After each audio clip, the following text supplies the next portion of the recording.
Curta nossas redes sociais. Facebook, www.facebook.com/Rádio Pauta Gospel.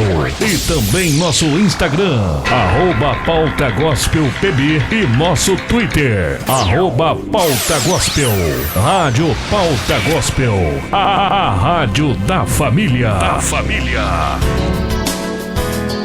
Torne-se um mantenedor fiel da programação da Rede PG de Comunicação. Envie sua mensagem para o nosso WhatsApp 83 98868 7193 e ajude-nos a manter esta programação no ar.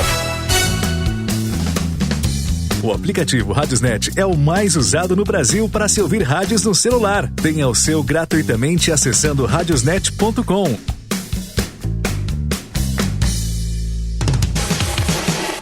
Acesse www.pautagospelpb.com.br e fique por dentro de toda a programação e também informado com as notícias e interaja pelo nosso chat e mural de recados e muito mais. www.pautagospelpb.com.br, o site da rádio que mais cresce no segmento gospel.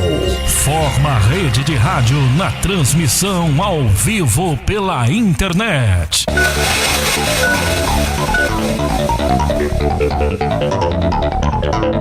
Você está ouvindo a sua rádio Pauta Gospel em conexão com as seguintes emissoras: em João Pessoa, Rede PG Pregação, Rádio AD News; em Guarabira, Web Rádio Shalom; em Campina Grande, Rede PG Campina Grande; em Bonito de Santa Fé, Rede PG Bonito de Santa Fé; em Souza, Rádio PG Gospel. Essa é a sua Rede PG de comunicação, levando Jesus até você. Atenção para o top 3 segundos. Venha de mais um campeão de audiência.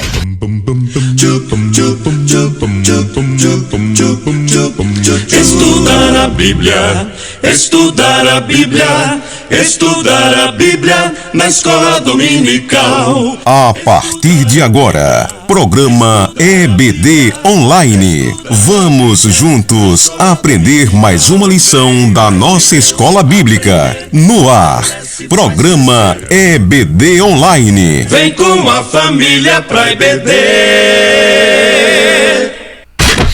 Eduardo Silva. Muito bem, meus queridos e amados irmãos, a paz do Senhor Jesus. Satisfação estarmos aqui mais uma vez para juntos aprendermos a palavra de Deus através da nossa lição da nossa escola bíblica, amém?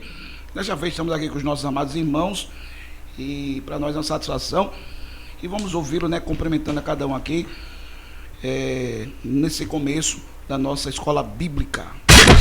Eduardo Fernandes. João, meu presbítero. A paz do Senhor, meu amado amigo evangelista Eduardo Silva. Glória a Jesus. Estamos aqui mais uma vez, neste momento, para aprendermos mais dessa temática, desse trimestre, que é um assunto muito importante para nós, juntamente com nossos amigos aqui, nosso amigo Eduardo Silva e nosso amigo Jesus Azevedo. Jailson Azevedo. Pachô, meu evangelista. A paz do Senhor, meu pastor Eduardo Silva, nosso presbítero Eduardo Fernandes e a todos os amados irmãos que têm cooperado conosco por esse trabalho bendito. Tenho certeza que nos debruçaremos de uma lição muito maravilhosa que vai nos trazer muitos ensinamentos e o nome do Senhor vai ser glorificado. Título da lição da semana. Muito bem, a lição de hoje, queridos, será a lição de número 8, que tem como título O Avivamento Espiritual no Mundo. E agora vamos para o nosso texto áureo. Texto áureo. Texto áureo diz assim: e mediam mais 1000, e era um ribeiro que eu não podia atravessar, porque as águas eram profundas, águas que se desviam para o mar a nado. Ribeiro pelo qual não se podia passar. Ezequiel 47, versículo 5. Verdade prática. A nossa verdade prática nos traz o seguinte: que somente por intermédio do movimento do Espírito Santo o mundo pode experimentar o verdadeiro avivamento espiritual.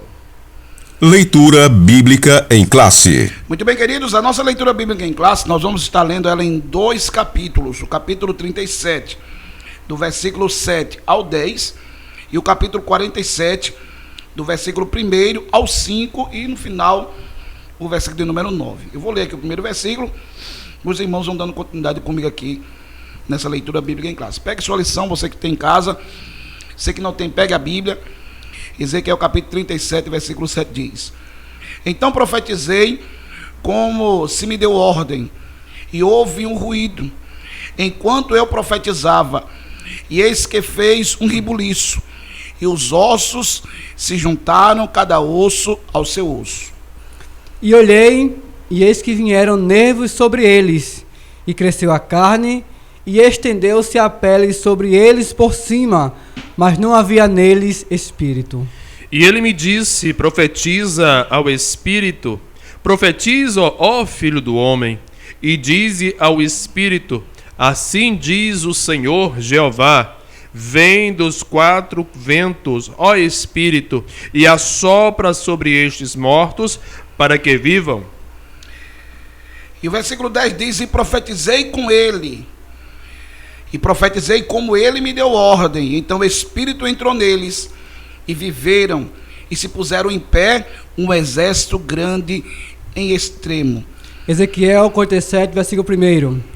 Depois disso me fez voltar à entrada da casa, e eis que saíam umas águas de debaixo do umbral da casa, para o oriente, porque a face da casa olhava para o oriente. E as águas vinham de debaixo, desde a banda direita da casa, da banda do sul do altar. Versículo 2. E ele me tirou pelo caminho da porta do norte, e me fez dar uma volta pelo caminho de fora, até a porta exterior, pelo caminho que olha para o oriente, e eis que corriam umas águas desde a banda direita. Versículo 3 diz: e saiu aquele homem para o oriente, tendo na mão um cordel de medir, e mediu 1000 côvados, e me fez passar pelas águas que me davam pelos tornozelos. Versículo 4. E mediu mais 1000, e me fez passar pelas águas que me davam pelos joelhos, e mediu mais 1000, e me fez passar pelas águas que me davam pelos lombos. E mediu mais 1000, e era um ribeiro, que eu já não podia atravessar, porque as águas eram profundas, águas que se deviam passar a nado, ribeiro pelo qual não se podia passar. E nós vamos concluir com o versículo 9 do capítulo 47, que diz: e será que toda criatura vivente que vier por onde quer que entrarem esses 2 ribeiros viverá, e haverá muitíssimo peixe, porque lá chegarão essas águas e sararão, e viverá tudo por onde quer que entrar esse ribeiro. Momento de oração. Nosso querido evangelista Azevedo, ora ao Senhor. Amém. Soberano e eterno Deus, Pai de divina bondade, aqui nos encontramos, Senhor, diante de Ti, clamando pela multidão de Tuas misericórdias e desde já te agradecendo pela tão imensurável presença do Senhor em nosso meio. Te agradecemos pela leitura da Tua palavra e clamamos ao Teu Santo Espírito para que nos abra o entendimento, visite o nosso amado irmão e irmã que está nos acompanhando por meio das mídias digitais e que suas vidas venham ser impactadas pelo poder e pela glória de Deus, porque somente a Tua palavra pode promover um real avivamento. Continue conosco em o nome de Jesus. Estudar a Bíblia na escola dominical. Acompanhe o programa EBD Online pelas nossas plataformas, aplicativos e site da Rádio Pauta Gospel. Você também assiste o programa EBD Online pelo nosso canal no YouTube e Facebook da Rádio Pauta Gospel. Programa EBD Online. Vem com a família Online. Você está ouvindo o programa EBD Online. Eduardo Silva. Muito bem, querido, de volta com você aqui na programação juntamente comigo. Está hoje os nossos amados irmãos Jailson Azevedo, Eduardo Fernandes. E hoje, irmãos, uma lição abençoada, edificante, que vai muito falar aos nossos corações, um avivamento espiritual no mundo. Interessante, querido, que essa lição, nós iremos abordar, onde vamos estudar, tanto a partir do capítulo 37 como o capítulo 47 do livro de Ezequiel. Estudaremos aí, um avivamento espiritual que ocorreram no mundo. Mas, para a gente começar aqui, eu gostaria que nosso querido evangelista Jailson Azevedo apresentasse o objetivo da nossa aula de hoje para os nossos irmãos, alunos que estão nos assistindo e estão nos ouvindo pela rede de rádios. Meu amado pastor Eduardo Silva, presbítero Eduardo Fernandes, os objetivos da lição são 3. O primeiro é de explicar o avivamento no tempo de Ezequiel. O segundo é justamente de identificar os grandes avivamentos no mundo e, por conseguinte, mostrar que os avivamentos mudam o rumo da história. Que maravilha, né? Aleluia. Nosso querido presbítero Eduardo, nos diga assim, qual a motivação que nós vamos ter nesta aula de hoje para os nossos alunos? Glória a Jesus. Nosso amigo evangelista Azevedo e Eduardo Silva. A nossa motivação que nós temos é preciso cultivar uma boa expectativa da parte de Deus. O Espírito de Deus não age por força nem por violência. Entretanto, é preciso reconhecer que Deus ainda tem levantado talentos na sua obra. O Espírito tem soprado em pessoas que amam ao Senhor e zelam pela proclamação do Evangelho. É vontade de Deus que o povo seja avivado. Muito bem, coisa boa, né? Eu creio, irmão, que você vai ter muita coisa boa hoje aqui para a gente vai falar, conversar, debater aqui da nossa aula. Você que está pelo YouTube, eu quero pedir somente uma coisa. Você que ainda não é inscrito, se inscreva. Comente bastante a aula, compartilhe e deixe aquele like, tá bom? Você que está pelo rádio, compartilhe o link aí para a gente alcançar mais vidas aí em nome de Jesus. Queridos, como eu falei, a lição de hoje, ela vai nos trazer, nós vamos partir da imagem do Vale de Ossos Secos, do capítulo 37 do livro de Ezequiel, e também vamos estar falando sobre o capítulo 47, que fala também das águas, do livro do profeta. Interessante é que, embora que haja um contexto específico para a nação dentro deste assunto, tanto o capítulo 37 como o do 47, um contexto específico para a nação de Israel, as duas imagens podem ser aplicadas como paradigma do que Deus deseja fazer com seu povo. Trazer a vida onde não há mais vida, manifestar o fogo onde há frieza espiritual e avivar o que já está morto. E aqui nós vamos ver o que Deus fez e Deus ainda faz muitas das vezes em sua igreja ao longo da história. E isso, portanto, ele pode fazer de novo. Sim. Dentro deste contexto. A língua travou um pouco, peço desculpa aos irmãos. O que Deus fez, irmãos, no tempo do profeta Ezequiel, ainda ele pode fazer. Deus produziu vários avivamentos, e a partir do mundo notamos que no século XVIII, século XIX e no século XX, contemplamos ainda um grande avivamento por intermédio do movimento pentecostal. Cremos que Deus, antes da sua vinda, a vinda de Jesus para arrebatar a sua igreja, Deus pode despertar uma igreja avivada, ou um grande avivamento mundial.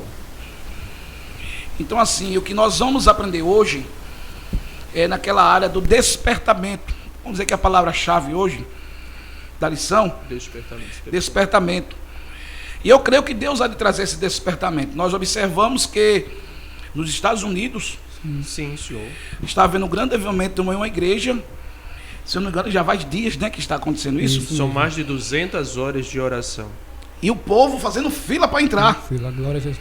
Para cultuar a Deus. Quer dizer, são sinais, irmãos, que Deus está derramando um grande avivamento E com isso, sinais também que em qualquer momento a trombeta vai tocar e nós seremos arrebatados, né? Glória a Jesus por isso. Um avivamento no tempo de Ezequiel. Meus irmãos, que coisa boa. Aqui, irmãos, nós vamos observar, nesse primeiro ponto, 3 tópicos, que fala primeiro, a calamidade e a restauração. A calamidade e a restauração de Israel, um vale de ossos secos e o rio das águas purificadas. Gostaria que meu amigo evangelista Jair Azevedo, eu sei que ele está bem afiado, ele trouxesse um pouco, né, como a gente sempre faz aqui, sobre as calamidades e a restauração de Israel, baseado no avivamento no tempo de Ezequiel para a gente. Meu pastor, amados irmãos, a paz do Senhor novamente. Lembremos o contexto em que o povo de Israel se encontrava, né? Vemos que os filhos desprezavam seus pais, cometiam perversidades, havia terríveis pecados sexuais. Podemos ver que havia os sacerdotes eram carnais, ou seja, eles não sabiam distinguir o profano do que era santo. Enfim, havia propina, corrupção como um todo. E havia justamente Deus levantaria vários profetas para dizer que o juízo de Deus viria. Porque Deus, ele traz juízo, meus amados irmãos, para que nós não sejamos condenados com o mundo. Porque a disciplina de Deus, ela gera vida. E nós podemos ver que o profeta Ezequiel, ele alertou o povo a respeito dos duros juízos de Deus, acerca dos seus pecados. Lembremos que também o nosso amigo Jeremias também profetizara, porque até nesse período havia a divisão do reino em o reino do norte e o reino do sul. Mas o povo era de dura cerviz, o povo era de coração duro e obstinado no mal. Sempre tentaram calar os profetas. Podemos ver isso no decorrer do capítulo 22 de Ezequiel, né? Eles praticavam violência contra todos os pobres e necessitados. Aí, meus amados irmãos, a Bíblia nos revela que quando nós julgamos a nós mesmos, nós não somos julgados. Mas quando somos disciplinados por Deus, nós somos, quando nós não nos julgamos a nós mesmos, nós somos julgados ou disciplinados por Deus para não sermos julgados com o mundo. Nós vemos aqui que a situação do povo de Israel é de acordo com a visão do profeta, né? Então, né, no que diz respeito à calamidade e à restauração, o profeta ele vem trazendo o juízo do Deus se o povo não se arrepende, mas também fala que nos últimos dias haveria restauração, que é justamente quando Deus vai revelar o vale de ossos secos e vai mostrar tudo o que o profeta faz por ordem do Espírito, por ordem de Deus. Meu amigo pastor, eu já ia adentrando no segundo ponto desse primeiro tópico. Calma. Se você for observar aqui, sendo bem assim, para a gente poder aqui compreender todo esse contexto que o nosso evangelista trouxe para a gente, dentro desta calamidade, se você for observar as formas que Deus usou o profeta Ezequiel para alertar o povo a respeito do duro juízo de Deus contra a desobediência e a apostasia. Sim. Porque se você for observar, cabe aqui uma pergunta. Qual seria essa pergunta que eu queria fazer aqui para os irmãos? O que é apostasia? A respeito de que o profeta Ezequiel alertou o povo. Isso é uma pergunta que eu estou fazendo lá para os irmãos meditar comigo. Acerca do juízo de Deus decorrente da desobediência e apostasia. Agora aqui é bom a gente distinguir desobediência e apostasia. Apostasia é quando você nega a sua fé. E muitos já estavam numa situação de cauterização espiritual. Eles não sabiam discernir mais as intenções do seu coração. A sequidão espiritual. Muito bem. O profeta alertou o povo, né, como eu acabei de falar, sobre o respeito dos duros juízos de Deus contra a desobediência e a apostasia. Se você abrir a Bíblia, me permita eu fazer isso aqui rapidamente. No livro de Ezequiel, capítulo de número 6. Ezequiel 6. Ezequiel 6. Versículos de 3 ao 5. Se eu puder, presbítero Eduardo, ler aí pra gente. De 3 ao 5. Ezequiel, capítulo 6, versículo 3 ao 5, que diz: E dirás, monte de Israel, ouvi a palavra do Senhor Jeová. Assim diz o Senhor Jeová aos montes, aos outeiros, aos ribeiros e aos vales. Eis que eu, sim, eu mesmo, trarei a espada sobre vós, e destruirei os vossos altos. E serão assolados os vossos altares, e quebradas as vossas imagens do sol. E derribarei os vossos transpassados diante dos vossos ídolos. E porei os cadáveres dos filhos de Israel diante dos seus ídolos, e espalharei os vossos ossos em redor dos vossos altares. 6. E em todos os vossos lugares habitáveis, as cidades serão destruídas, e os altos assolados, para que os vossos altares sejam destruídos e assolados, e os vossos ídolos se quebrem, e se cessem, e as vossas imagens do sol seja cortada e desfeitas as vossas obras. Muito obrigado, querido. Até os 5, mas eu li os 6, foi muito bom. Se você observar aqui, Deus começa a fazer o quê? Uma profecia contra quem? Contra os montes de Israel. Como é que Israel estava? Israel virou as costas para Deus, estava adorando outros deuses. Veja aqui que é Deus usando o profeta Ezequiel, trazendo o quê? Alertando o povo sobre o juízo de Deus. Se você pegar o capítulo 8 de Ezequiel, versículo 1, diz assim: sucedeu, pois, que no 6º ano, no mês 6º, no 5º dia do mês, estando eu assentado na minha casa, e os anciões de Judá assentados diante de mim, que ali a mão do Senhor Jeová caiu sobre mim. Aí se você pegar o capítulo 9, versículo 4, olha o que Ezequiel vai dizer aqui. Ó. Isso era Deus falando com Israel. Era Deus trazendo um alerta para Israel. E disse-me, Senhor, passa pelo meio da cidade, pelo meio de Jerusalém, e marca com um sinal a testa dos homens que suspiram, que gemem por causa de todas as abominações que se cometem no meio delas. Deus aqui começa a trazer esse alerta a Israel, tendo em vista, como o Sobemo falou no começo aí, o Sobemo fez questão de falar, né?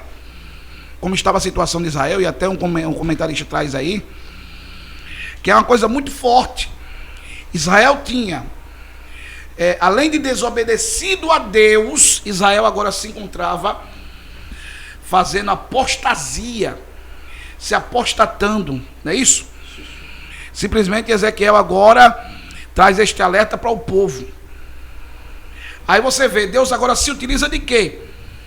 Para trazer este grande avivamento para Israel, que estava em desobediência e adorando outros deuses. Se esqueceram do Deus que fez maravilhas ao seu favor.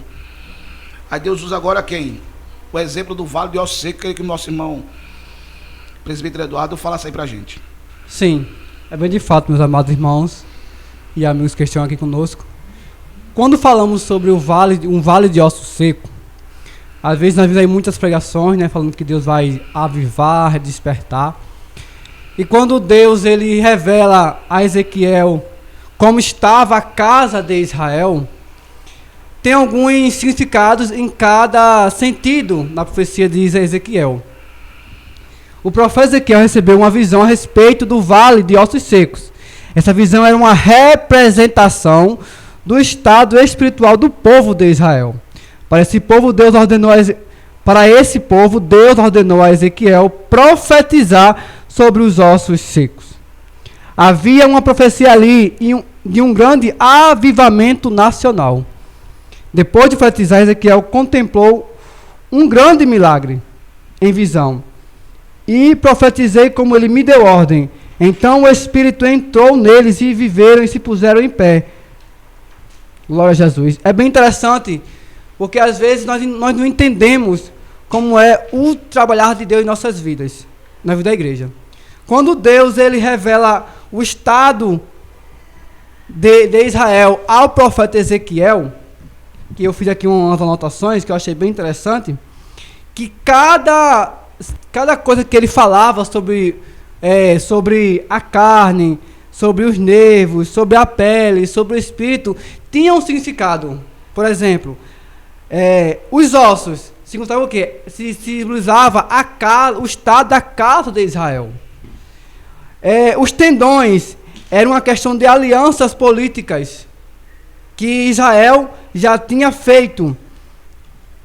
E a carne simbolizava o quê? A estrutura política que deram a outros povos. E a pele, olha que interessante, o que a pele simbolizava ali quando Deus dizia assim, Ezequiel profetiza sobre os ossos, sobre os tendões, porque vai se encaixando, enquanto ele vai profetizando, vai juntando o osso com o osso, os tendões com os tendões, a carne com a carne e a pele. A pele simbolizava a proteção de Deus para o povo de Israel, que estava levantando ali um novo povo, uma nova nação, para profetizar. E o que eu acho mais interessante, depois da profecia que ele mandou, que Deus mandou Ezequiel falar, profetiza sobre os ossos que estão mortos, como estava a situação de Israel. Às vezes, hoje, nós vimos aí muitos ossos, evangelista Jair Azevedo, na casa do Senhor, pessoas que estão mortas espiritualmente. A pior coisa que um crente ele pode ter, sabe o que é? É a morte espiritual dentro da casa de Deus. Foi como estava o caso de Israel naquele momento, que Deus mostrou ao profeta Ezequiel. A pele simbolizava a proteção, o acolhimento que o povo estava passando. E por último, que é o mais importante para a nossa vida espiritual, que depois que ele viu que o osso encaixou com o osso, que os tendões estavam ligados um com o outro, que a carne estava se juntando uma com a outra, aí veio a pele. Mas é como se diz, tem pessoas que estão com os ossos todos certinho, os tendões todos certinho, a carne e a pele, mas falta o espírito. O espírito para nós, no lado espiritual, simboliza o que está faltando hoje. O verdadeiro avivamento. Aquele avivamento que está acontecendo ali na cidade dos Estados Unidos, onde pessoas estão com sede de orar. Porque muitos pensam que avivamento é pessoas que têm vários dons espirituais. Mas o nosso maior chamamento do avivamento espiritual simboliza o quê? É a vontade de meditar na palavra, a vontade de ler, de evangelizar, de ir para uma escola dominical. E isso é o que está faltando nos dias atuais, um verdadeiro avivamento, que o povo de Israel estava faltando. É interessante você observar isso aí, evangelista Azevedo, Jair Azevedo. Eu sei que o senhor está aí, tem algo aí para nos complementar. Mas o que chama a atenção aqui é que, diante de tudo isso que Deus começa a trazer sobre... E eu gostei dessa aplicação que o nosso irmão falou aqui. É que Deus ainda, diante de toda essa calamidade espiritual de Israel, Deus ainda usou de misericórdia para com Israel, poupando o povo da destruição total. E Deus ainda prometeu restaurar, né? Sim. Restaurar a nação. Mas eu estava aqui observando aqui como era um dos problemas da apostasia de Israel. Que o senhor até falou. A diferença de desobediência e apostasia. Os filhos desprezavam os seus pais. Principalmente com a prática do incesto, né? Cometiam a perversidade, né? Que era ver o pecado de pecados sexuais. Que é a prática do incesto, que o senhor acabou de falar. Havia propina no meio do povo, como o senhor até falou no comentário no começo, né? Os sacerdotes eram carnais, profanavam porque não fazia aquela separação. Olha a situação que Israel estava. Porque, inclusive, pastor, o comentarista não dá lição, mas o Wisby, por exemplo, Warren Wisby, se nós atentarmos para o seu comentário, ele vai dizer que havia uma apostasia tal que os homens ricos levavam os mais pobres, principalmente os seus servos, que às vezes não conseguiam pagar os impostos, traziam testemunhas falsas, como fez Jezabel contra Nabote, para que em juízo perante os doutores da lei viesse testemunha contra aquela pessoa. De sorte que aquela pessoa eram assassinadas e todos os seus bens eram passados para aquele senhor. Até os seus filhos iriam viver na vida no meio daquele povo como escravo. Era terrível. A injustiça social. Que não partia dos pequenos, partia dos grandes, principalmente dos religiosos. Aí Deus agora se utiliza do exemplo do vale. Eu queria que o senhor trouxesse mais uma vez aquele comentário que o senhor falou. Sim. Tem como o senhor falar mais uma vez? Sim, tem sim. Quando nós voltando aqui a retratar sobre o vale de ossos secos, tem alguns significados. Porque às vezes falamos, pregamos, mas às vezes não entendemos o significado. Porque quando Deus revelou a Ezequiel como estava o estado de Israel, que eu fiz aqui a anotação, diz que os ossos simbolizavam o estado espiritual de Israel, que estavam secos. O autor ele vai dizer sequíssimo, não era só seco, era sequíssimo. Aí ele ainda também faz menção o seguinte, que o osso, para ficar sequíssimo, ele tem que estar exposto ao sol, para ele ficar com um aspecto de branqueado. Ele estava no vale, né? No vale. Um lugar... Porque é uma sequência a profecia de Ezequiel. Primeiro vem os ossos, né? Que um exército estava morto e os ossos começaram pelos ossos. Aí, os tendões, que simbolizavam o quê? Alianças políticas que Israel tinha, que Deus não mandava. E se nós formos atentar para a história do povo de Israel, o nosso amado irmão Salomão, ele contraiu vários casamentos, inclusive mistos, por causa de questões políticas. E, inclusive, um desses casamentos políticos fez com que ele viesse pecar contra o Senhor. Sim. Aí, além das alianças que faziam sem a orientação de Deus, a carne simbolizava a estrutura política. O que é isso, a estrutura? Já estava bem arquitetado, bem organizado. Como bem falou, a questão da política social, que os ricos faziam isso. Oprimir os pobres do seu próprio povo. Aí a pele simbolizava a proteção, né, desse povo através da política. E por último, o avivamento espiritual que está faltando. Trazendo uma aplicação aqui rapidamente, irmãos, uma aplicação rápida. Se nós formos observar, a igreja desta forma, não são poucas. Sim. Igrejas que estão igualmente pode ser comparada com o Vale de Ossos Secos. Principalmente a de cunho tradicional histórica, que pregam a cessação, são os chamados cessacionistas, a cessação dos dons, da atualidade dos dons espirituais. Se nós formos atentar para a história da igreja, principalmente no berço do grande avivamento, da reforma protestante, que foi a Europa, na França, Alemanha, Inglaterra, a maioria das igrejas históricas ou tradicionais, hoje deram espaço para boates ou casos de show. Segure isso aí, que o senhor já está entrando em um ponto que a gente vai falar lá na frente. É verdade. O senhor está muito ansioso. Calma. Ele já está entrando aqui, irmão, no segundo ponto da lição já. Aleluia. O negócio está muito bom, viu? Quando a aula é boa é assim, o negócio vai fluindo e a gente vai-se embora mesmo, e é bom. Só para concluir aqui, que como eu estava falando, tem igrejas que são dessa forma. Como? São secas ou secos, né? Pessoas que são comparadas como... São cadáveres espirituais. Não tem vida, não tem poder e nem unção. E não passam de instituições religiosas sem fins lucrativos. Falta de poder espiritual. Ezequiel aqui traz uma mensagem muito forte, irmãos, falando sobre outra coisa. Os ossos também comparado como o liberalismo evangélico. Eu ia entrar nessa questão aí. Né? Eu vou falar aqui, eu falar. Eu sei que o senhor está querendo falar aí. Calma. Que pode ser restaurada. E os cadáveres espirituais podem ser ressuscitados pelo poder do Espírito Santo. Desde que aceitem o sopro de Deus em suas estruturas eclesiásticas mortas pela doença do pecado, da corrupção espiritual e moral. Fala aí, meu querido. Ai, Jesus, me ajude. Muitas igrejas hoje... Só um minuto, vamos correr logo, porque bota o horário, que já tem outro ponto que o negócio está ficando bom, viu?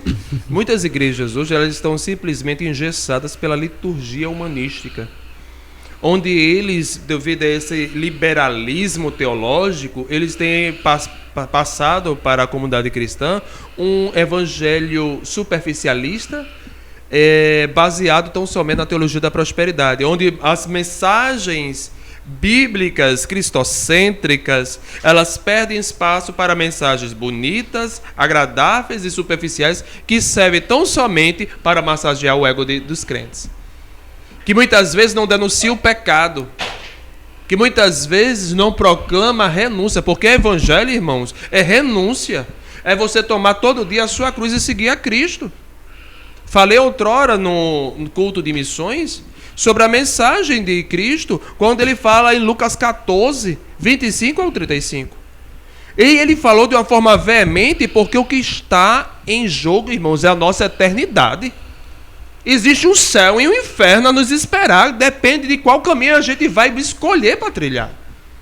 Então, essas igrejas, né, elas têm perdido, elas têm galgado muitos seguidores, mas o povo é superficial. Não tem altura, não tem profundidade, nem tem largura, não tem intimidade com os céus, né? Por meio da oração, por meio da verdadeira e genuína conversão, como também não tem raiz. O fundamento dela não é Cristo.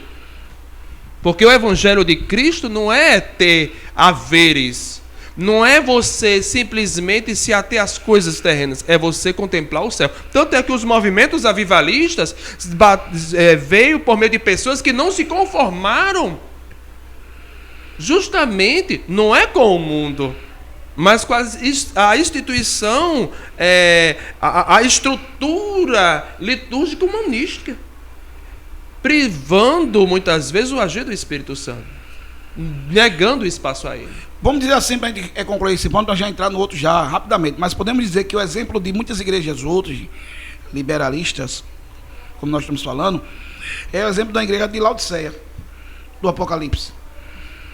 Aquela igreja que diz assim, que diz, né, na Bíblia, né? Sou rica, estou enriquecido, de nada tenho falta, mas não sabe que és um desgraçado, miserável, pobre, cego e nu. Misericórdia, Jesus, tem misericórdia de nós. Então, assim, o materialismo hoje tem mais, vamos dizer assim, mais ênfase. Vamos dizer, o reino de muitos aqui é terreno. É aqui. Sim. Mas esquece que aqui nós estamos passando, nós somos peregrinos. É verdade. Que o céu está sendo preparado para nós. Lá é o nosso alvo. Lá é o nosso repouso. É o céu.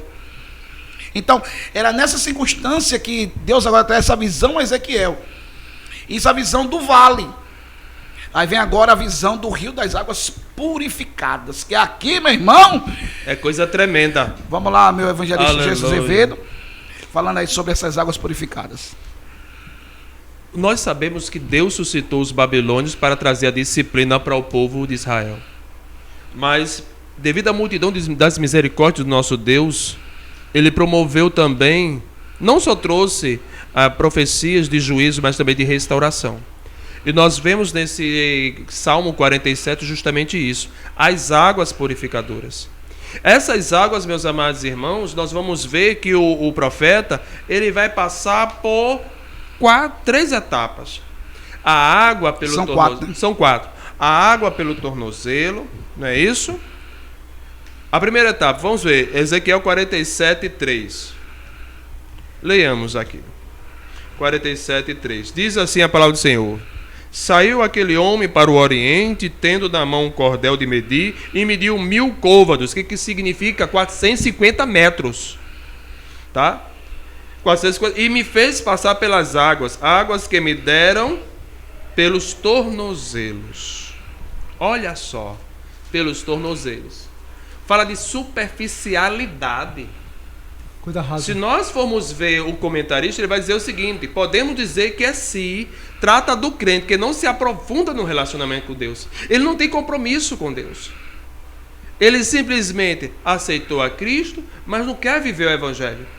Ele vai muitas vezes para a igreja, mas de uma forma litúrgica, simplesmente como um mero rito.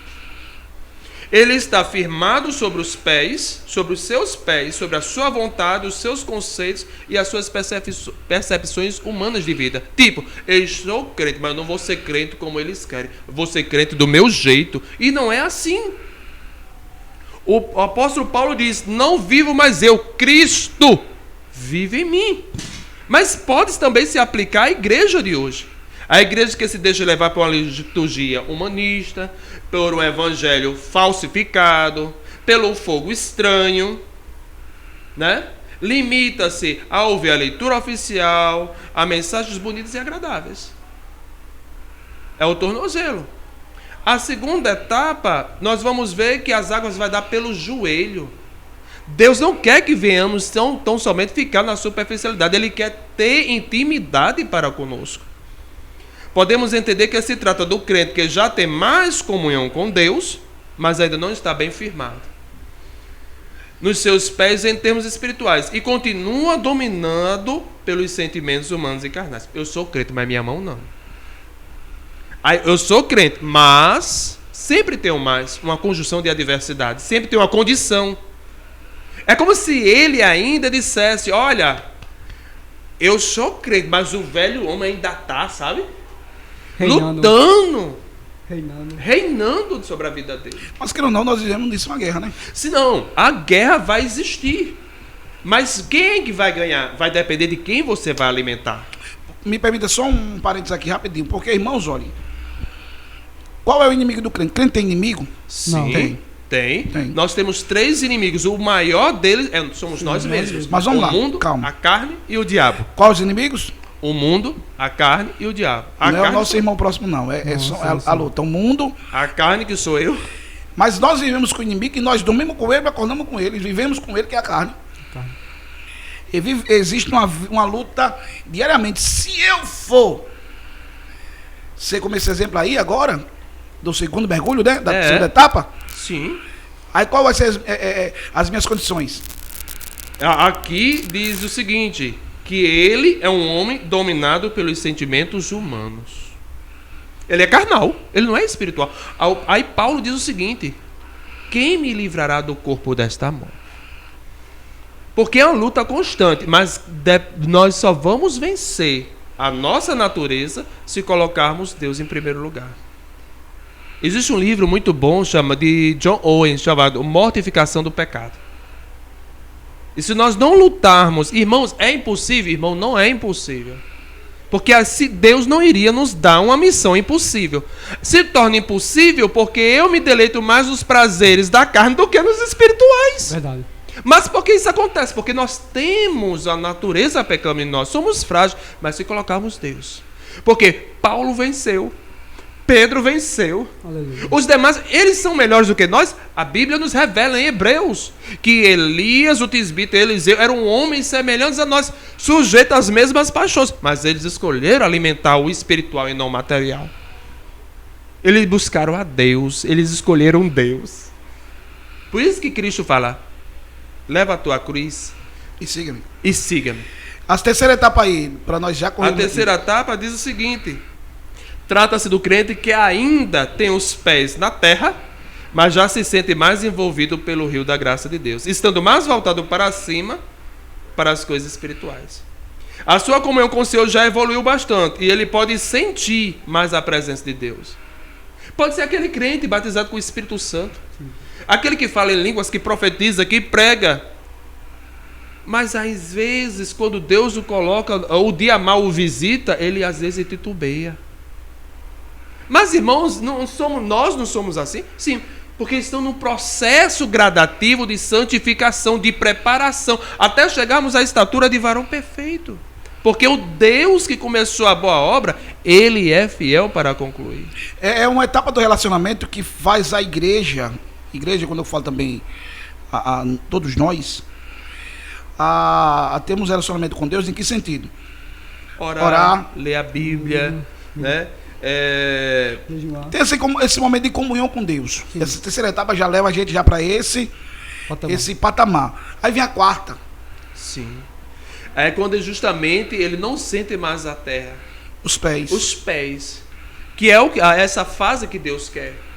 É essa fase que assola os apóstolos no momento da descida do Espírito, quando eles alcançam a promessa, onde Pedro, um homem inconstante e vacilante, se levanta e prega com ousadia no Espírito, com poder e autoridade, e quase 3.000 almas são salvas para a glória de Deus. É quando eu não tenho mais desejo É quando eu digo, Cristo vive em mim. Eu de muito boa vontade gastarei-me e me deixarei gastar. Eu posso sofrer, a igreja não. A obra não. Porque quem me alistou, ele é muito indigno. O meu sofrimento nada se compara ao que ele sofreu por mim. Aleluia. Oh, irmão, coisa boa. Eu me lembro que quando me lançaram numa cisterna, uma pessoa, Deus usou um pastor, hoje um amigo meu, Sérgio Ricardo, hoje é evangelista da igreja, disse, olha, Deus manda lhe dar um versículo. Eu de muito boa vontade gastarei e me deixarei gastar. Quando eu fui meditar, Deus falou ao meu entendimento, desse ao coração, disse, você não é mais menino. Você não tem mais condição de dizer, Senhor, está doendo, porque você tem que sofrer por amor ao evangelho. E a partir daquele dia eu disse, nunca mais eu vou olhar para trás. Nunca mais eu vou enterrar o dom, porque nós temos que honrar. E a Bíblia nos revela que aquele que olha para trás, o Espírito do Senhor não se comprageia. Irmão, é fácil? Não. Eu, na escola de Deus, eu sempre vou para a recuperação ao final. Aleluia. Eu só aprendo assim, o senhor sabe, né, pastor? De vez em quando o senhor puxa a minha orelha. Aleluia. É um nível tão tremendo que Paulo, lá no capítulo 2 e 15 de 1 Coríntios, né, ele fala o quê? Olha o nível espiritual de Paulo. Já estou crucificado com Cristo. Aí vivo. Não mais eu, mas Cristo vive. Mas não vivo, né? E vivo. Não mais eu, mas Cristo vive em mim. E a vida que agora vivo na carne, vivo-a na fé do Filho de Deus, o qual me amou e se entregou a si mesmo por mim. Mas não cheguei nessa fase não, viu? Não, eu digo assim, é o nível espiritual que quando você mergulha, Deus leva você a esse patamar. Sim, e é esse tipo de nível de relacionamento que Deus quer para conosco. Com todos, sem exceção. Melhor só corrigir, né? Gálatas 2:20, né? Que fala Gálatas 2:20. 1 Coríntios 2:15 fala sobre o homem espiritual que discerne bem tudo. É o que está lá em Coríntios 2:15, né? Paulo fala sobre esse exemplo. E isso aqui, irmãos, é nada mais do que quando nós, líderes... Eita, aqui pegou, viu? Deus nos ajude. Aqui pegou. Para nós a gente tem que ouvir. Se trata das igrejas que... Trata-se de situações desejáveis em que a liderança dá exemplo em buscar a presença de Deus. E leva os crentes. Levar os crentes a terem maturidade espiritual e não se deixarem levar pelas falsas teologias liberalistas dos tempos presentes. Cabe a nós, liderança da igreja. Né, irmãos, quando veio o período de apostasia na Europa... Calma, eu sei. Calma. Deus, primeira coisa que Deus fez foi colocar no coração dos homens, coloquem um púlpito, coloquem um altar, se vistam diferente. Porque era uma forma de trazer e trabalhar de uma forma apologética, sempre refutando as falsas doutrinas. Segura aí, o senhor está entrando ponto já, calma, eu sei que o senhor quer entrar nesse poder, mas vamos só segurar aqui para a gente terminar aqui, nesse ponto aqui específico. Ai, Jesus, me ajude. Porque assim, irmãos, Deus fala com Israel de uma forma tremenda. Deus traz a calamidade ao povo, mostra a situação que estava o povo alertando. Mostra que ele é justiça. Traz a ele, através das profecias de Ezequiel, qual a situação que estava Israel, certo? Que eu até fiz aqui, eu fiz até 2 perguntas aqui aos nossos irmãos ouvintes, a respeito de que o profeta Israel alertou o povo, né? Ele alertou sobre o juízo de Deus, que estava os duros juízos de Deus contra a desobediência e apostasia, né? E o que a visão do vale de ossos secos representava? A restauração, a justiça e o amor de Deus juntos. Que nós vemos cumprir em Cristo. Essa pergunta, o que a visão do vale dos ossos secos representava? Ela representava a vida, o estado espiritual do povo de Israel. Sim, sim. Mas eu estou dizendo assim, o resultado, a questão do grande avivamento, né, decorrente do profeta ter profetizado. Pronto, assim como o Senhor. Mas eu digo assim, aí o que ela representava? Representava isso aí, a vida espiritual. Aí Deus traz um avivamento através da profecia sobre os ossos secos e sobre agora o homem que do capítulo 47, né, possui um cordel para medir côvados. Que foi medindo, a chegar ao ponto de mergulhar. Quer dizer, que avivamento Deus estava falando para Israel? Deus estava dizendo, como o senhor acabou de falar, eu quero um relacionamento profundo. Tem algo mais. Mas o segredo é o quê? É ir mais avante. É mais profundo. Vão para o mar. Saiam da areia, saiam da superficialidade e fiquem na minha dependência. É a dependência, relacionamento com Deus. Quer dizer, então assim, Deus começa a trazer esse despertamento para Israel. Que coisa linda. Aí Deus agora se utiliza aqui. Isso, a lição ela leva a gente para um nível, irmão, tremendo aqui. Tanto o vale de ossos secos como as águas purificadoras são duas imagens que revelam como Deus pode avivar o seu povo. Que coisa linda. É essa profundidade que Deus fala. Que Deus pega um homem que está ali pela ótica humana, não serve mais para nada, seco, acabado. Que olhasse aquele osso e disse, isso aqui não. E Deus pergunta ao profeta, poderão reviver? Senhor, tu sabes. E perguntou 3 vezes. Profetizou, o povo restaurou. Quer dizer, Deus trouxe vida onde não tinha vida. E o que eu acho interessante, ruído e reboliço. Deus gosta de fazer isso, né? E aí Aleluia. depois de Deus restaurar, Deus diz assim, eu quero que você busque mais, mergulhe mais, que eu quero ter um relacionamento mais profundo com você. Aleluia. Que maravilha, irmãos, que coisa boa. Vamos aqui para o ponto 2, que nosso evangelista Azevedo está querendo adentrar aqui nesse ponto, né? Eita, Jesus. Sobre os grandes avivamentos do mundo, no mundo. E já tem uma pergunta sobre isso aqui, viu? Eita Deus. Dentro disso aqui, irmãos, desse avivamento no grande avivamento no mundo, na Europa, temos destacado a Alemanha, a Inglaterra e o país de Gales. Sim. Aí vem os Estados Unidos e depois as raízes do avivamento espiritual.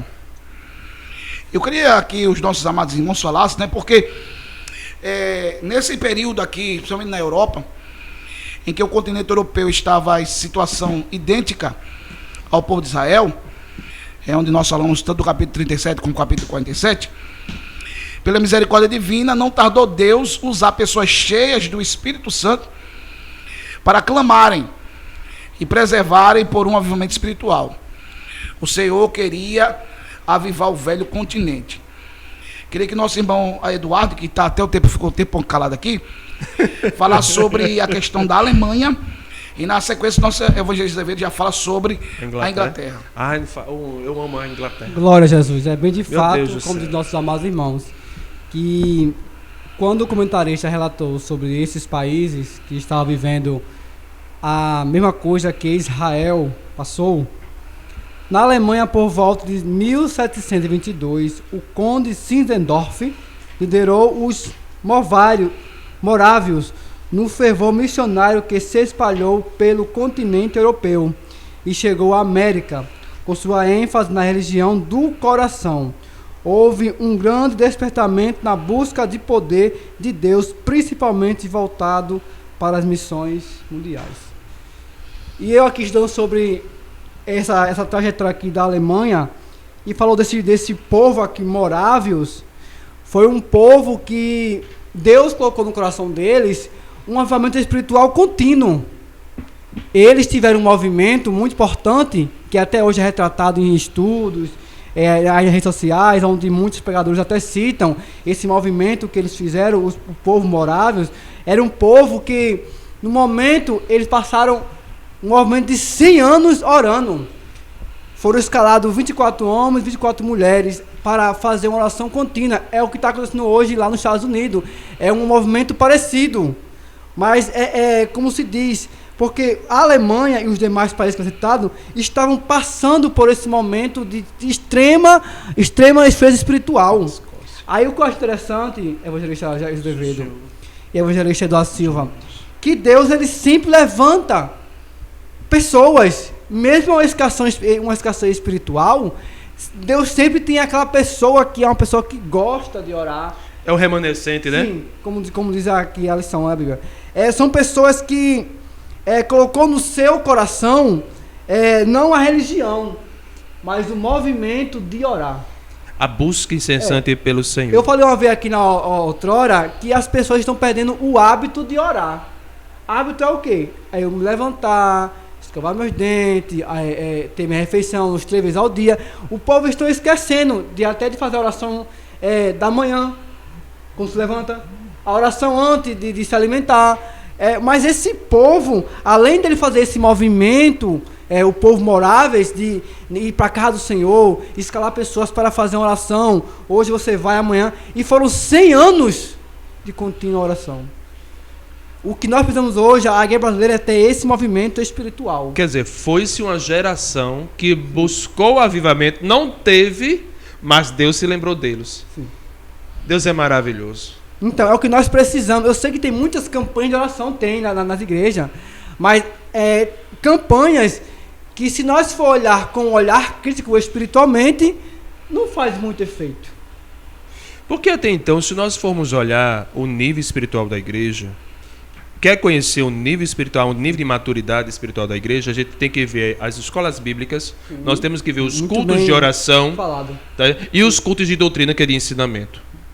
Se um povo, ele é um povo zeloso pela palavra de Deus, mesmo que ele trabalhe, eu sei que muitas pessoas trabalham, mas ele tem um seu momento devocional, porque nós temos que nos disciplinar, do mesmo jeito que o meu corpo físico precisa de no mínimo 3 refeições diárias, a minha alma tem que anelar o Senhor, tem que anelar ter um momento de oração. Irmãos, é coisa tremenda. É como aqui na outra lição que nós retratamos, que a oração é o fôlego. E esse povo, ele tinha em seu coração esse fôlego da oração.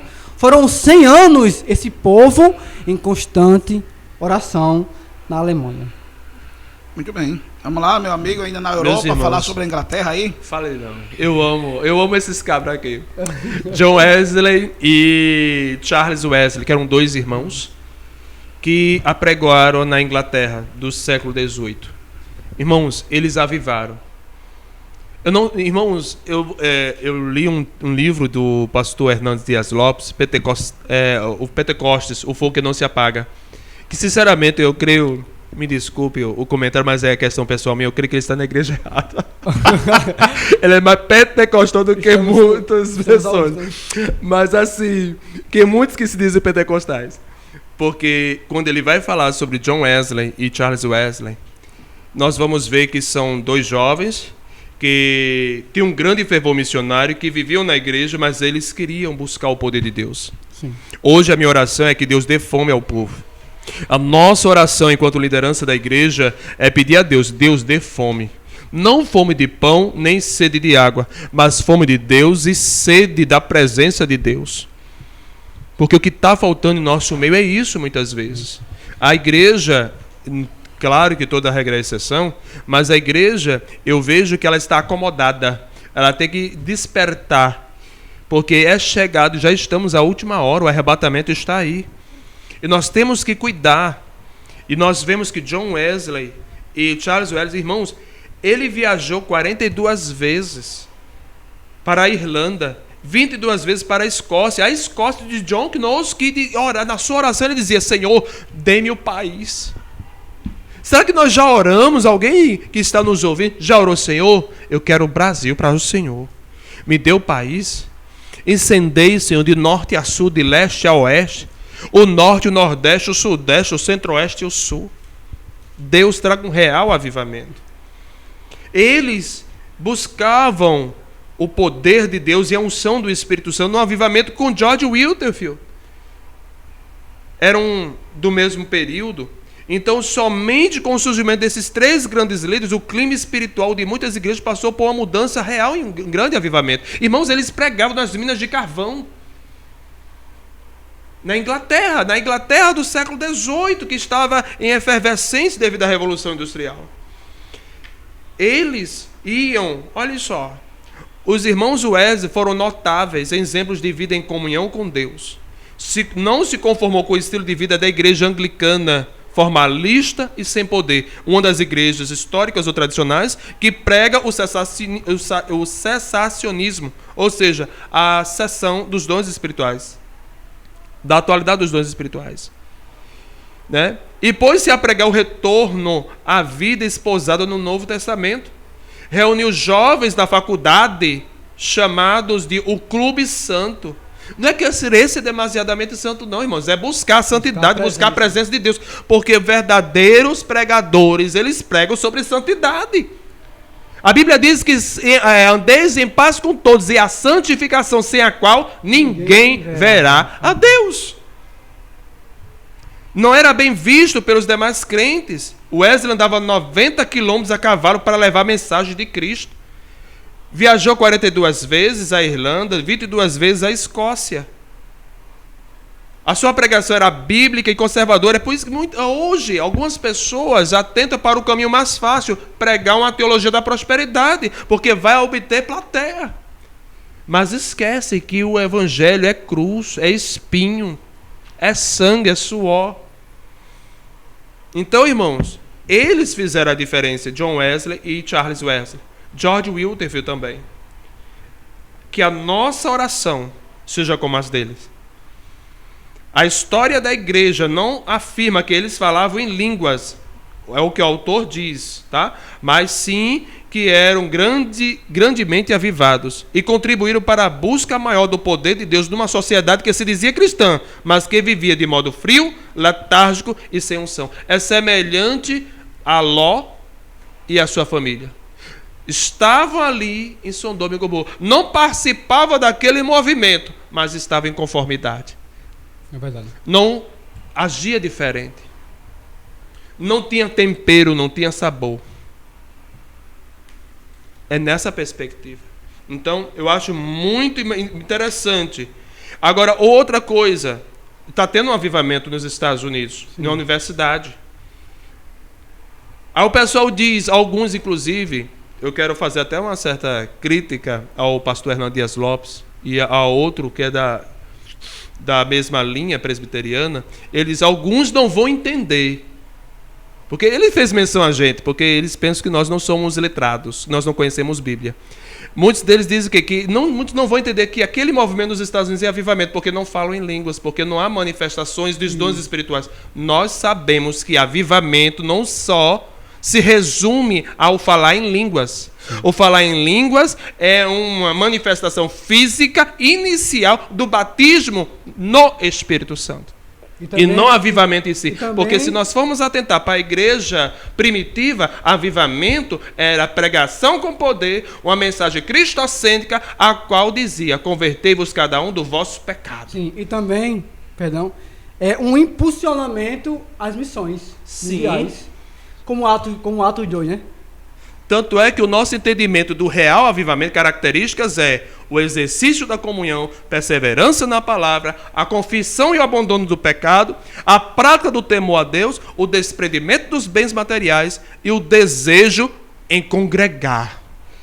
Somos soldados de Cristo. Sim, e um soldado, ele não é soldado se ele não se apresenta no quartel. E tem que ter um quartel. Tem. Aleluia.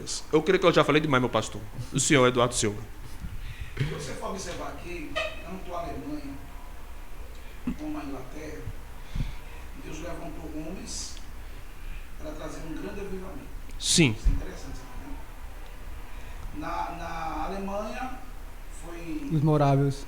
Zinzendorf. O conde Zinzendorf. Isso. Na Morávia. Na Inglaterra foi... o John Wesley e o irmão Charles Wesley e depois o George Whitefield. O Wesley, eles tinham 37 anos, né? Acho que 37 anos eles começaram, né? Sim, sim. Aí você vai ver agora o país de Gales. Evan Roberts. É um nome assim, eu não tenho assim essa hora dele, né? Deixa eu falar. Aos 13 anos, reuniu seus colegas e lhe falou de uma visão que recebeu de Deus, dizendo que haveria um avivamento, mas todos precisavam abandonar a prática do pecado. Foi tão grande o impacto daquela visão de Deus, que por volta de 1904 e 1905, o avivamento começou a espalhar-se pela cidade, pelo país, e alcançou os países do mundo. Uma reunião com os colegas. Assim que aconteceu com a Igreja Assembleia de Deus no Brasil, quando os nossos pastores, os missionários, Gunnar Wenger e Daniel Berg vieram, os cultos começaram a fazer o quê? Na casa dos próprios crentes. Primeiramente, nas ruas, né? E as pessoas que iam se salvando iam fazendo os cultos domésticos. Não, mas antes eles fizeram parte da Batista. Sim, sim. A história fala sobre isso, né? Que por eles pregar o batismo, foram expulsos, né? Sim. Depois ali Deus começou a fazer sinais. Mas assim, eu fico olhando isso aqui. Um jovem começa uma reunião, pai de Gades, 13 anos, com os colegas ali.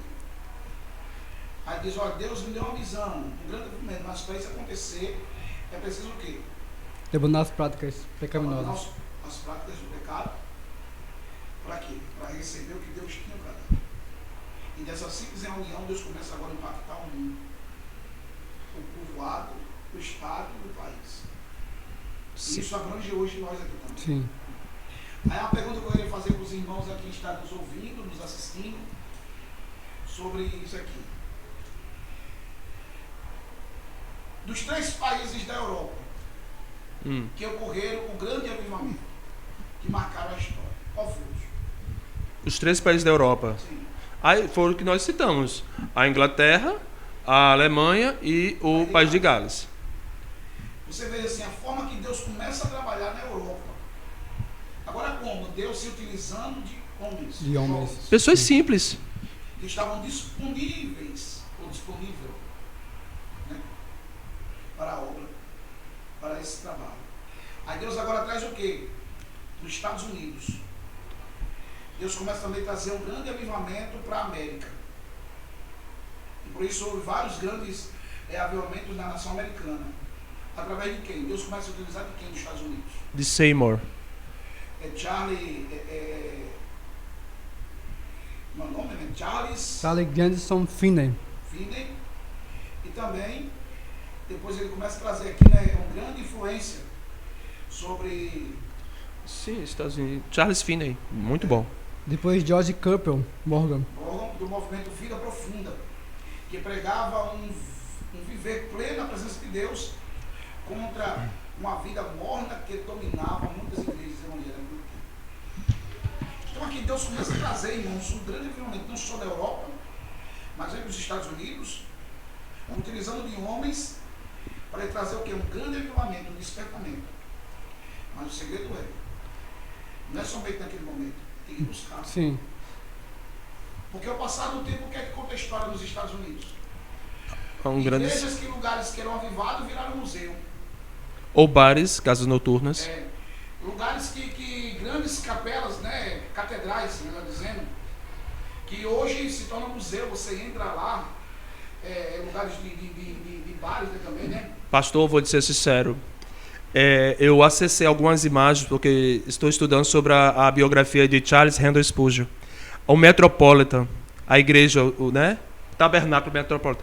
Parecia um anfiteatro. E existem muitas igrejas de cunho tradicional do século XVIII que se transformaram simplesmente em boates, casas de show. Lugares que antes eram usados e consagrados para que a manifestação do poder e a glória de Deus viesse se revelar para o povo, salvar vidas, batizar pessoas com o Espírito Santo, porque até então, se nós formos olhar na autobiografia de Charles Finney, fala que ele foi batizado com o Espírito Santo e com a glossolalia, ou seja, o falar em línguas estranhas. Sim.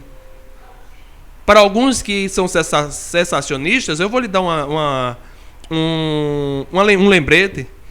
Os pais da igreja primitiva, eles falaram em línguas. Irineu, que nascera em 130 e falecera no ano 200 depois de Cristo, ele falou em línguas estranhas.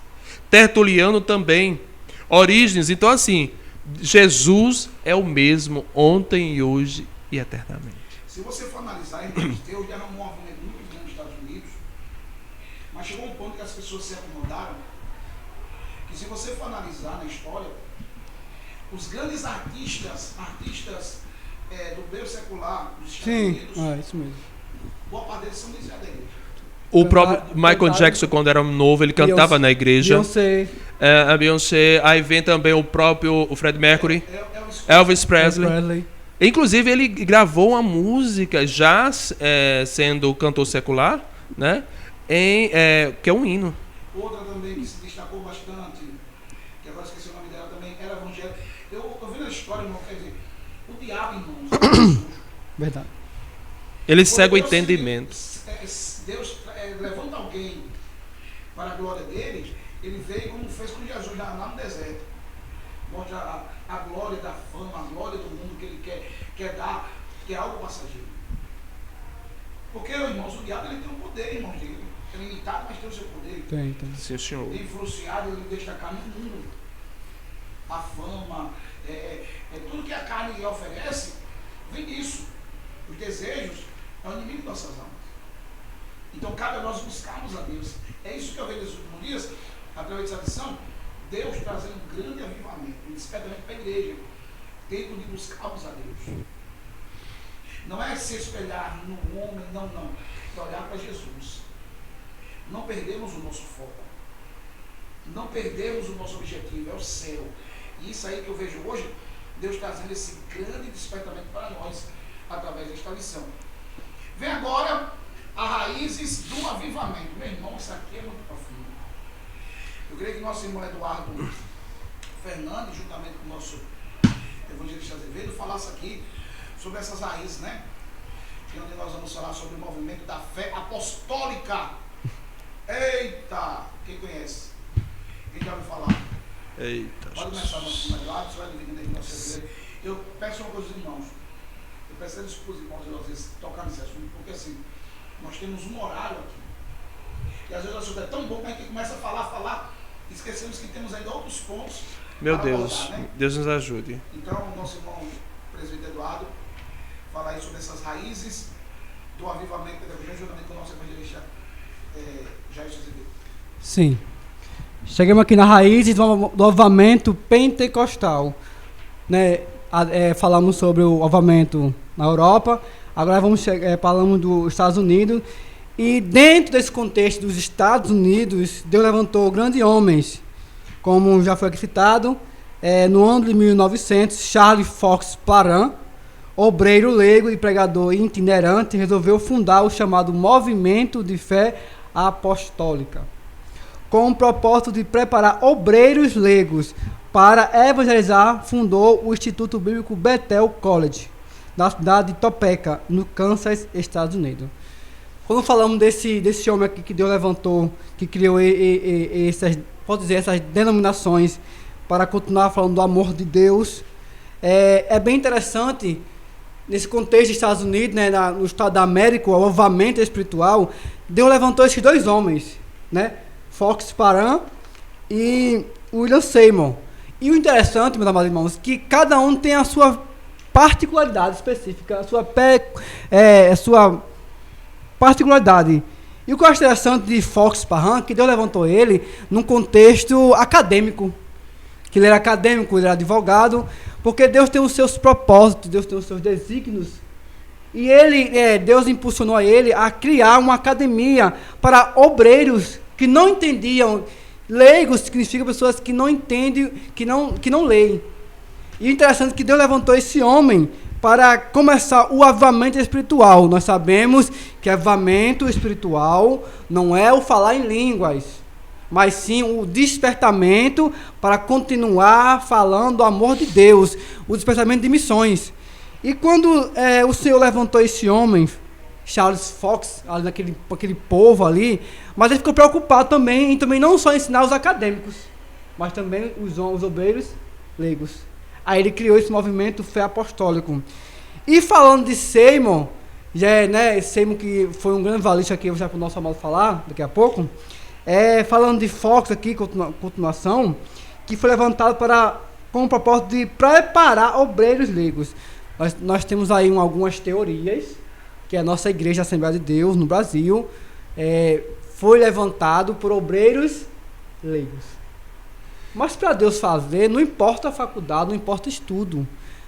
Nós temos que ter em mente que o mover do Espírito Santo não escolhe pessoas acadêmicas e nem pessoas leigas. Ele quer propagar o Evangelho. E foi igualzinho aqui como Fox. Deus impulsionou a ele também a não só ensinar os acadêmicos, que ele fazia parte de uma academia de advocacia, mas também para preparar os obreiros que ainda não entendiam, que não eram acadêmicos, que não eram formados em uma academia de letras. Nosso amado irmão.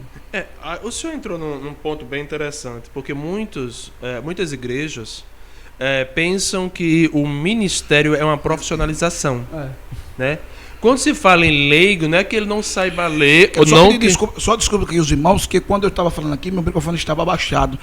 Eu creio que algumas vezes que eu falei aqui, os irmãos veem um som bem baixinho. Eu peço desculpa aqui aos irmãos, tá bom? Eu vim a ver agora que o meu microfone estava abaixado. Continue, meu amado. Acontece. Nós temos que ter um entendimento seguinte, que o ministério é por vocação, não é profissão. Primeiro ponto. Segundo, o nosso amado irmão Charles Fox, ele era um advogado, não é isso? Como o senhor bem falou.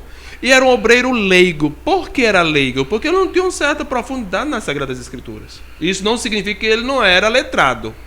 Ele era um obreiro leigo porque ele não tinha, vamos assim dizer, um conhecimento profundo. Uma formação. Uma formação. Eu sei que muitas instituições religiosas, elas prezam para você galgar o ministério, você tem que ter ser teólogo. Eu não sou contra, eu não estou fazendo apologia a não estudar, não.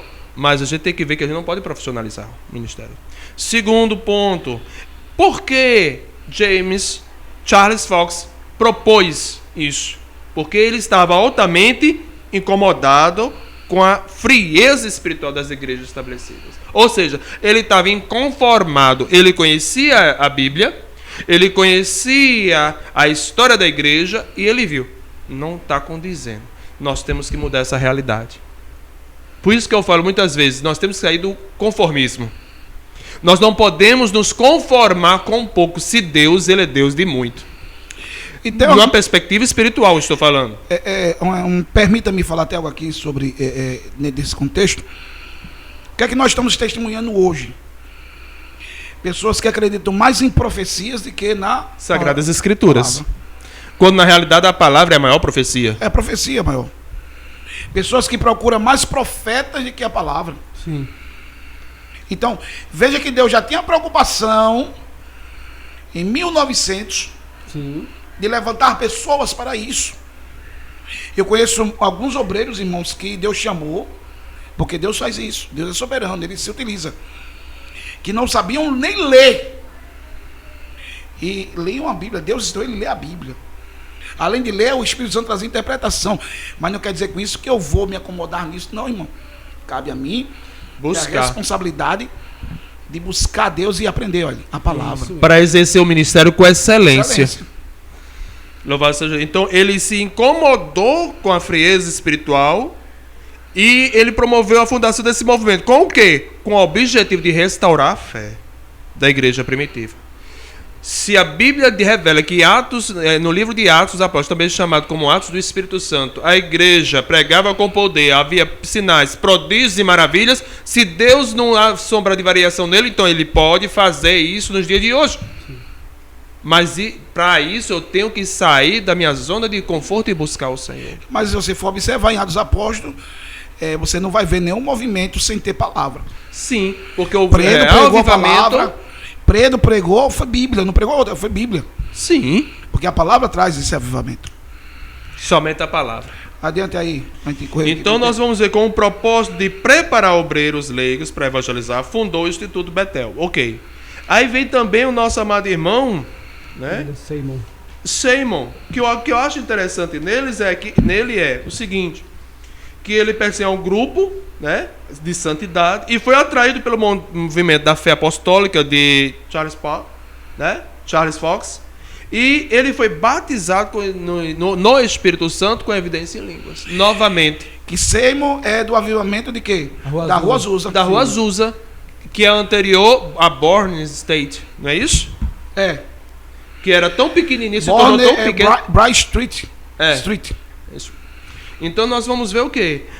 Deus se utilizar de pessoas tanto letradas, como o de Charles Fox, como de pessoas que não tinham a mínima estrutura acadêmica, mas o Senhor é que capacita. E o nome do Senhor é glorificado. A história diz que a pregação de Seymour era tão eloquente, era de uma simplicidade bem peculiar, mas a unção do Espírito Santo era tão grande nas reuniões, que pessoas eram curadas, outras eram batizadas no Espírito Santo, com tanto poder que caíam prostrados, sem que ninguém tocasse nelas.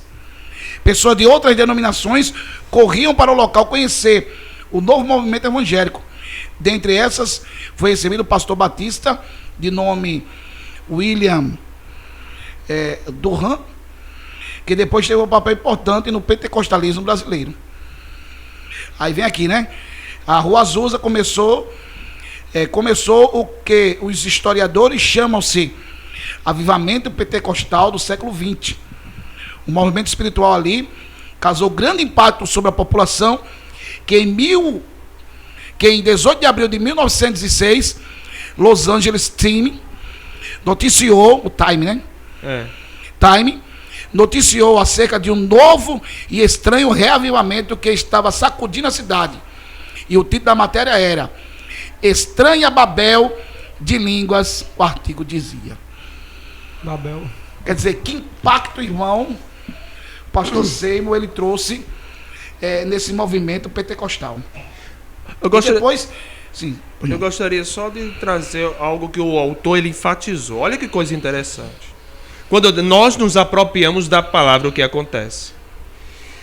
A irmã Agnes Osman, na noite do dia 1º de janeiro de 1901, ela perguntou a Charles Foss Parham, né? Pronto. Se este podia impor as mãos sobre ela, como Paulo fizera sobre os apóstolos, os discípulos em Éfeso, a fim de receber o batismo no Espírito Santo. Ele concordou, orou por ela, e ela foi batizada no Espírito Santo. Irmãos, é você se apropriar da palavra. O que eu quero dizer com isso? É simplesmente refutar a doutrina cessacionista da atualidade dos dons espirituais. Deus é o mesmo. Basta a gente buscá-lo com sinceridade. Deus não é menino, irmãos. Ele quer sinceridade. Ele é um ser de relacionamento. Deus é um ser relacional. Glória a Jesus. É bem de fato que esse movimento aqui da Rua Azusa estava tão evidenciado com o Espírito Santo de Deus, com as evidências de milagres e prodígios, que nas proximidades da igreja ali da Rua Azusa, o pessoal caía de tanto poder. E tem até um testemunho desse pastor William Seymour, que uma certa mãe tinha uma filha moribunda em casa, ela morreu. E a mãe, sem poder levar a filha até a Rua Azul, onde a igreja, o pastor Seymour, disse que ela levou a roupa da menina falecida. E perguntou a ele se ele podia fazer alguma coisa para ressuscitar a menina. Olha como o poder de Deus na vida do homem é poderoso. Aí entra a questão da convicção. Sim. A convicção. Como diz, né? O pastor aí, Parham, botou as mãos na mulher e batizou. Ele só fez uma oração tão simples na roupa da menina. Isso aqui não é querer uma ideologia, né, de que hoje, doutrina, né? Que hoje o povo leva rosas, né, leva foto para a igreja. Sim. Aí ela levou a roupa da menina que estava já falecendo na casa dela. E ele disse: irmão, o que eu posso fazer pela sua filha que já se encontra morta é orar. Ela vai estar aqui a roupa. E ele fez uma oração tão simples, que ele era simples, né? A Bíblia diz que ele era filho de escravo. Como Deus levanta acadêmicos e também filhos de pessoas não analfabetas. Só um momento.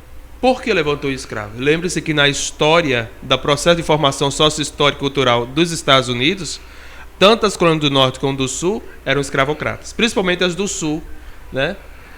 Inclusive tem um filme excelente, 11 anos de escravidão, que fala sobre como era o tratamento para os negros.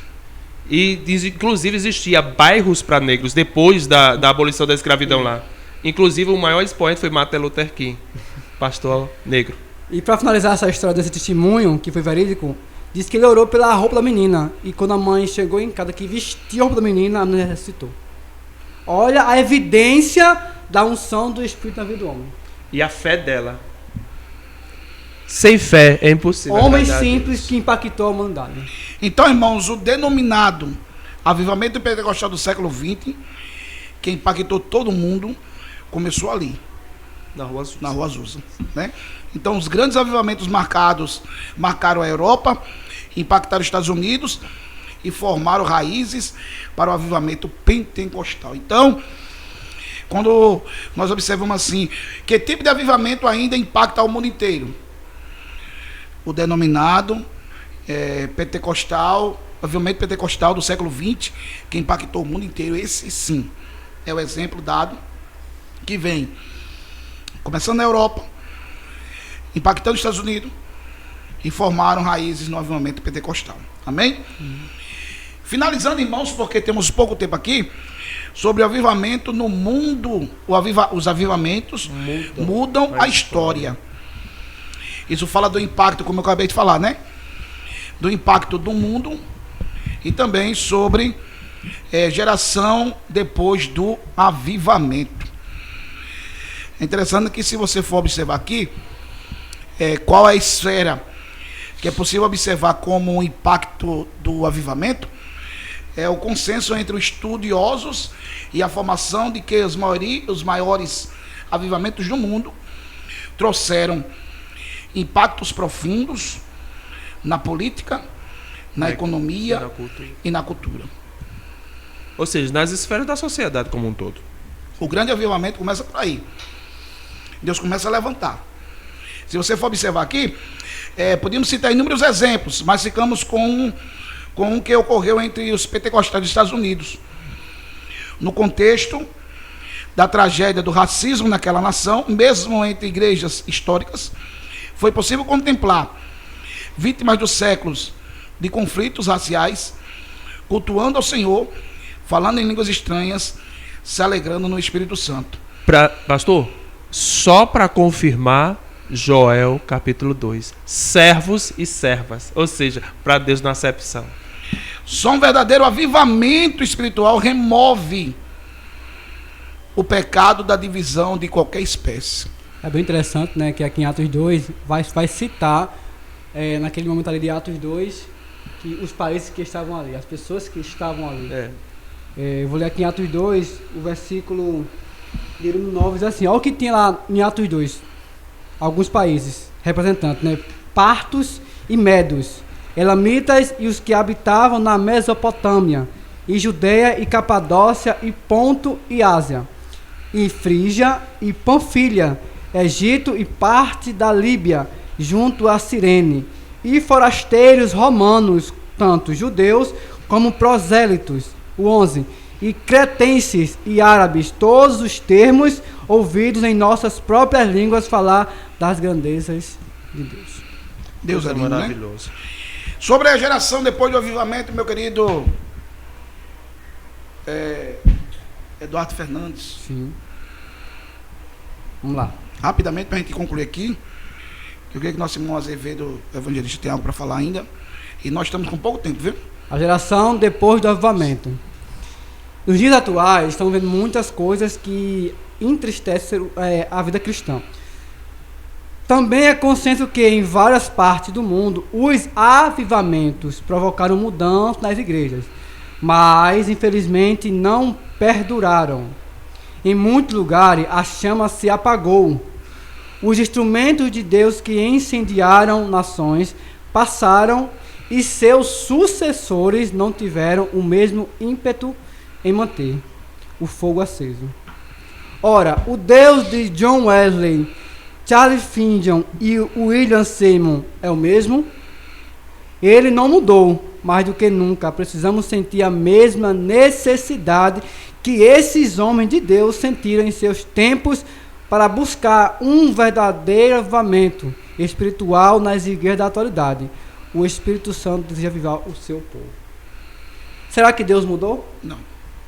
Será que a ação de Deus na vida de William Seymour, de John Wesley e de tantos homens que Deus levantou, tanto na Europa, tanto lá na igreja primitiva, até chegar nos Estados Unidos, até chegar aqui na América, aqui onde nós estamos, mudou?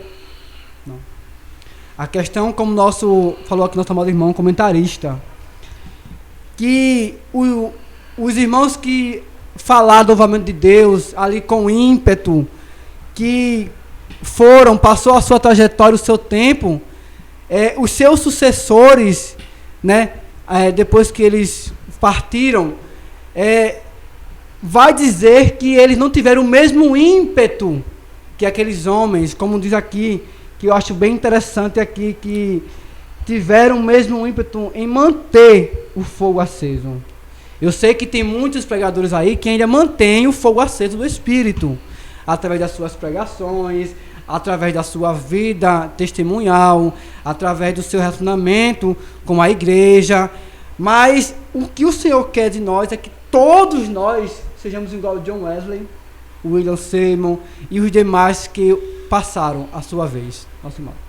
O problema, a questão toda está no seguinte. Primeiro, nós não podemos nos conformar. Sim. Nós não podemos nos acomodar. Segundo, nenhum avivamento que ocorrera na história da humanidade foi simplesmente por causa de um homem. Foi porque Deus agiu por meio de sua misericórdia, seu amor, infinito amor, e se utilizou de um que estava disponível, aquele que se coloca na brecha, né?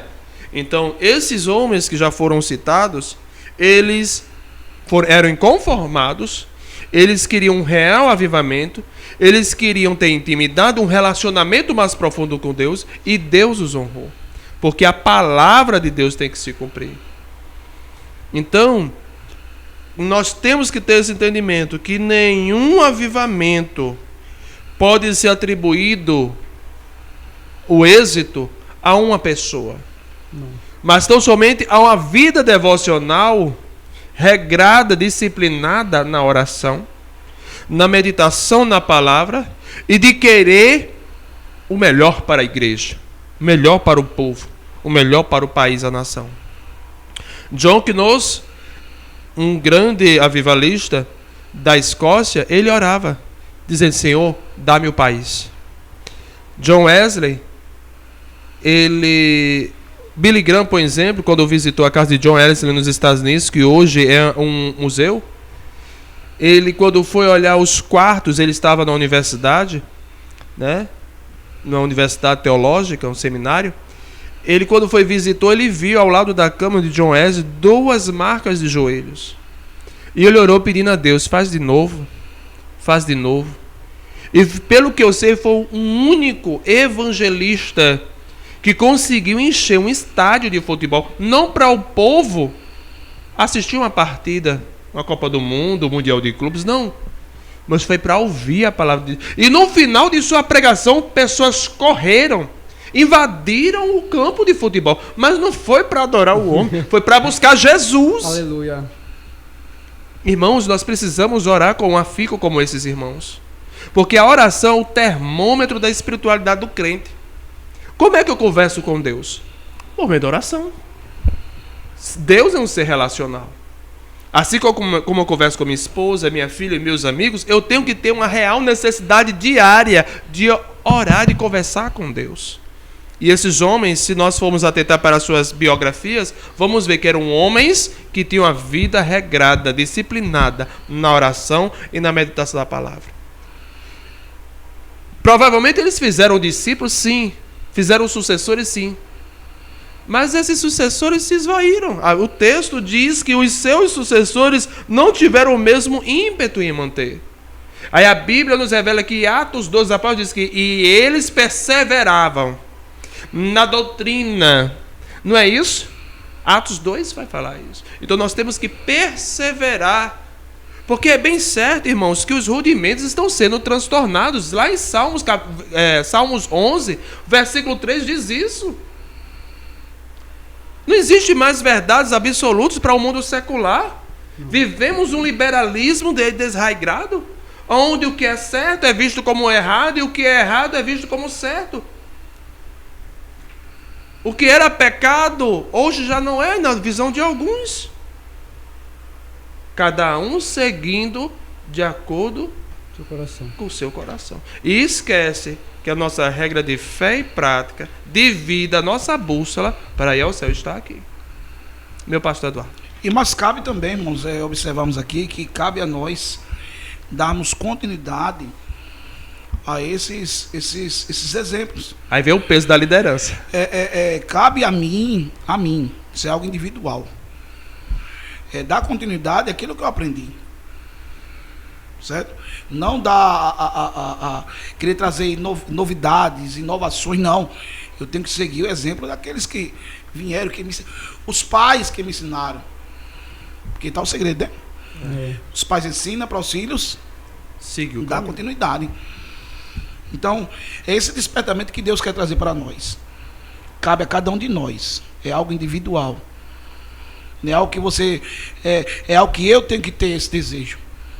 Esses homens só foram usados por Deus porque tiveram o desejo de buscar ao Senhor. Sim.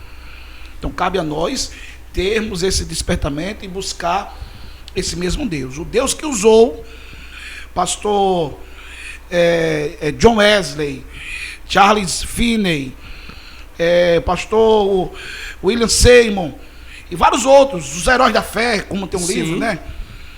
Daqueles, se não me engano, são 22 homens, né? Sim, senhor. 22 homens 20 homens que incendiaram o mundo.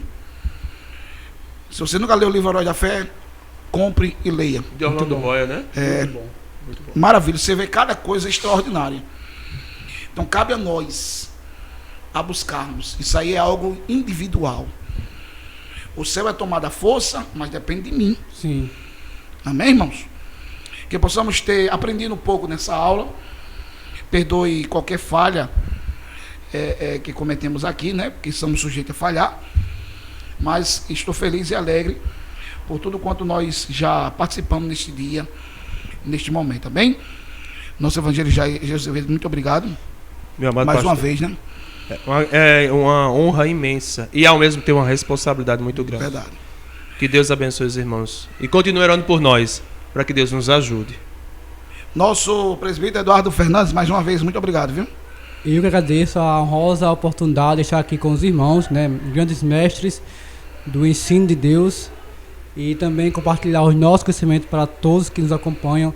Para nós é uma honra estar aqui ministrando uma porção da parte de Deus para toda a igreja. Aleluia. Vamos orar agradecendo a Deus. Momento de oração.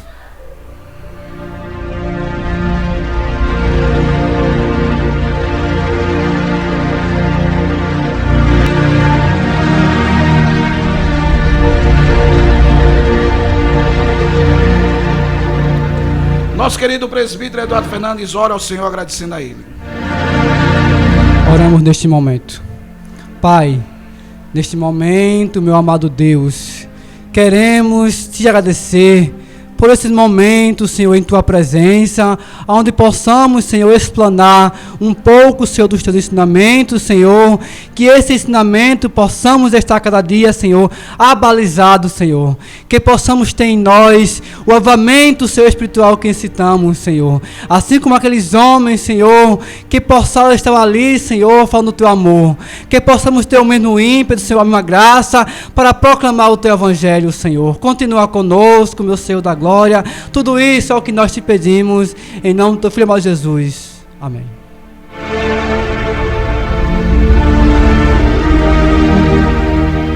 Muito bem, amados irmãos, que a graça do Senhor Jesus Cristo, o grande amor de Deus, nosso Pai, a comunhão e a consolação do Espírito Santo seja sobre todo vós, desde agora e para sempre. Amém. Até a próxima, em nome de Jesus.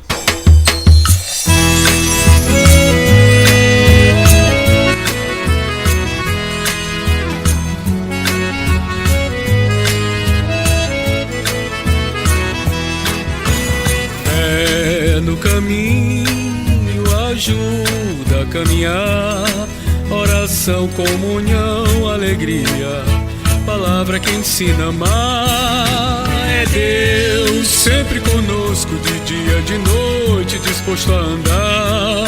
É Deus sempre conosco, de dia, de noite, disposto a andar.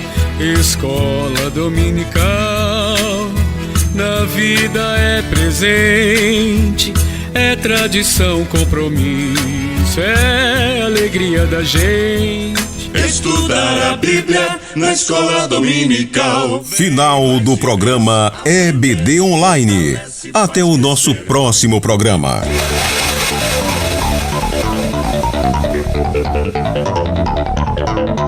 Você está ouvindo a sua rádio Pauta Gospel em conexão com as seguintes emissoras: em João Pessoa, Rede PG Pregação, Rádio AD News; em Guarabira, Web Rádio Shalom; em Campina Grande, Rede PG Campina Grande; em Bonito de Santa Fé, Rede PG Bonito de Santa Fé; em Souza, Rádio PG Gospel. Essa é a sua rede PG de comunicação, levando Jesus até você.